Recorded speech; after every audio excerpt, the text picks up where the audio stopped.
उन लोगों की मेंटेलिटी का पता करना जो लोग 18 साल के हैं या उसके आसपास के हैं, और ये पता लगाने के लिए स्ट्रगल करना कि उनके लाइफ के साथ क्या करना है, ये एक कॉम्प्लेक्स टॉपिक है।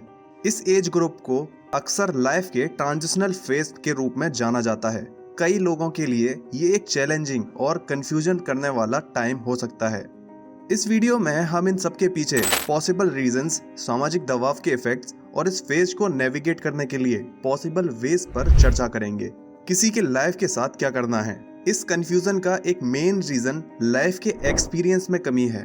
18 साल की उम्र में ज्यादातर लोगों को डिफरेंट फील्ड्स का एक्सपीरियंस करने और उनके इंटरेस्ट और पैशन को समझने का मौका नहीं मिल पाता है।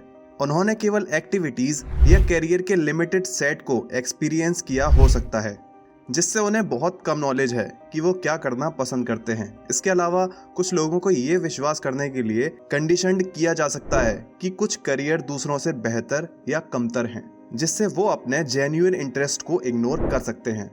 कंफ्यूजन के लिए एक और कंट्रीब्यूटिंग फैक्टर इकोनॉमी की करंट स्टेट और जॉब मार्केट है। हाल के वर्षों में टेक्नोलॉजिकल एडवांसमेंट्स के कारण कई ट्रेडिशनल जॉब्स खत्म सी हो गई हैं, जबकि नई सामने आई हैं।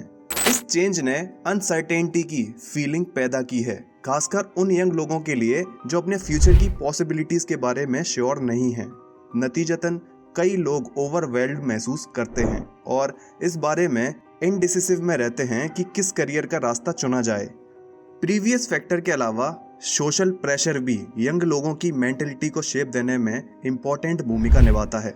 सोसाइटी अक्सर सक्सेस की अनरियलिस्टिक उम्मीदें लगाता है, जिससे चिंता और तनाव पैदा होता है। सक्सेस का आइडिया अक्सर वेल्थ, स्टेटस और जॉब टाइटल से जुड़ा होता है, जो कई लोगों को करियर बनाने के लिए मोटिवेट करता है जो उनके इंटरेस्ट या वैल्यूज के साथ अलाइन नहीं होते हैं।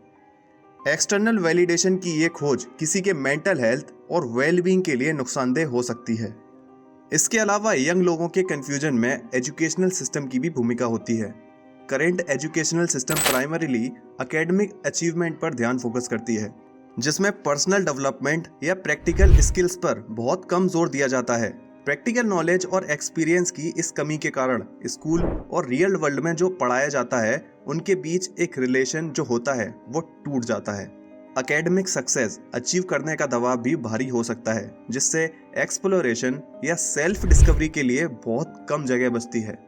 18 साल की उम्र में इंसानों के पास अपने फ्यूचर के लिए कई ऑप्शंस होते हैं। यहाँ इस वीडियो में कुछ सजेशंस दिए गए हैं कि एक 18 साल का बंदा अपने आगे की लाइफ में क्या कर सकता है।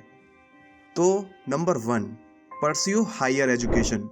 18 साल के बंदे के लिए सबसे कॉमन ऑप्शंस में से एक है हायर स्टडीज करके अपनी एजुकेशन जारी रखना। इसमें कॉलेज या यूनिवर्सिटीज प्रोग्राम में एनरोल करना, टेक्निकल या वोकेशनल कोर्सेज का पीछा करना या यहाँ तक कि ऑनलाइन क्लासेस लेना भी शामिल हो सकता है। हायर एजुकेशन इंसानों को उनके चुने हुए फील्ड्स में सक्सेस होने के लिए नेसेसरी स्किल्स और नॉलेज प्रोवाइड कर सकती है। नंबर 2, करियर ऑप्शंस तलाश करें। 18 की उम्र में किसी को ये क्लियर नहीं हो सकता है कि वो किस करियर को अपनाना चाहते हैं। Number 3, travel and explore. Travelling और दुनिया के डिफरेंट पार्ट की खोज एक इंसान के पर्सपेक्टिव को ब्रॉड कर सकती है, कल्चरल एक्सपोजर प्रोवाइड कर सकती है और उन्हें इंडिपेंडेंस, कम्युनिकेशन और प्रॉब्लम सॉल्विंग जैसे इंपॉर्टेंट लाइफ स्किल्स डेवलप करने में भी मदद कर सकती है। इसमें जर्नी या एब्रॉड प्रोग्राम्स की स्टडी करने के लिए एक गैप ईयर लेना शामिल हो सकता है। नंबर 4, एक बिजनेस शुरू करें। एंटरप्रेन्योरशिप के राइज के साथ एक बिजनेस शुरू करना 18 साल के बंदे के लिए एक वायबल ऑप्शन हो सकता है। इसमें एक छोटा सा ऑनलाइन बिजनेस शुरू करना, फ्रीलांसिंग करना या स्टार्टअप बनाना भी शामिल हो सकता है।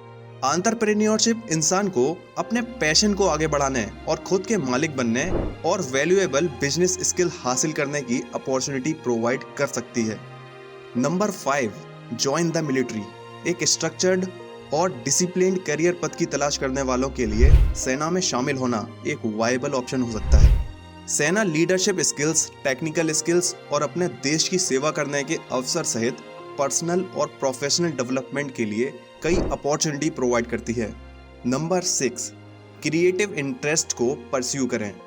आर्ट, म्यूजिक या राइटिंग जैसे क्रिएटिव इंटरेस्ट का पीछा करके इंसानों को एक फुलफिलिंग और रिवॉर्डिंग करियर प्रोवाइड कर सकता है। इसमें क्रिएटिव आर्ट्स में डिग्री हासिल करना, क्रिएटिव ग्रुप्स में शामिल होना या यहाँ तक कि फ्रीलांस कैरियर शुरू करना भी शामिल हो सकता है। Number 7, volunteer. वॉलेंटियरिंग इंसान को अपने कम्युनिटी को वापस देने, इंपॉर्टेंट स्किल्स डेवलप करने और प्रैक्टिकल एक्सपीरियंस अचीव करने का मौका प्रोवाइड कर सकता है। इसमें लोकल ऑर्गेनाइजेशंस, इंटरनेशनल एनजीओज में अपनी मर्जी से काम करना या यहाँ तक कि पॉलिटिकल कैंपेन्स के लिए वॉलेंटियरिंग करना भी शामिल हो सकता है। इस 18 साल के फेज को सक्सेसफुली नेविगेट करने के लिए ये समझना इम्पोर्टेंट है कि इतनी कम उम्र में सब कुछ ठीक नहीं करना नॉर्मल है। टाइम निकालना और डिफरेंट इंटरेस्ट और पैशन का पता लगाना इम्पोर्टेंट है। इस एक्सप्लोरेशन में इंटर्नशिप, वॉलेंटियरिंग या यहाँ तक कि ट्रैवल करने या नए एक्सपीरियंस अचीव करने के लिए 1 साल का टाइम लेना शामिल हो सकता है। ये एक्टिविटीज डिफरेंट फील्ड्स में इंसाइट प्रोवाइड कर सकती हैं और इंसानों को ये समझने में मदद कर सकती हैं कि उन्हें क्या करने में मजा आता है। इसके अलावा मेंटोर्स, काउंसलर या परिवार के मेंबर से गाइडेंस पाना इम्पोर्टेंट है। ये लोग डिफरेंट कैरियर पाथ्स पर हेल्प, सलाह और डिफरेंट पर्सपेक्टिव प्रोवाइड कर सकते हैं। फाइनली, पर्सनल ग्रोथ और डेवलपमेंट को प्रायोरिटी देना इम्पोर्टेंट है। इसमें टाइम मैनेजमेंट, फाइनेंशियल मैनेजमेंट और क्रिटिकल थिंकिंग जैसे प्रैक्टिकल स्किल्स डेवलप करना शामिल है।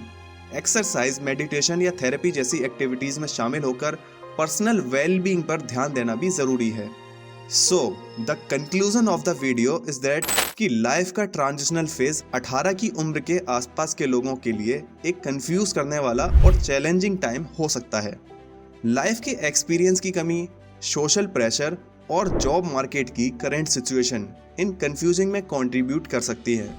हालांकि ये समझना इम्पोर्टेंट है कि इतनी कम उम्र में सब कुछ ठीक नहीं करना बिल्कुल नॉर्मल सा है। डिफरेंट इंटरेस्ट को एक्सप्लोर करना, गाइडेंस प्राप्त करना और पर्सनल ग्रोथ और डेवलपमेंट को प्रायोरिटी देना लोगों को इस फेज को सक्सेसफुली नेविगेट करने में मदद कर सकता है।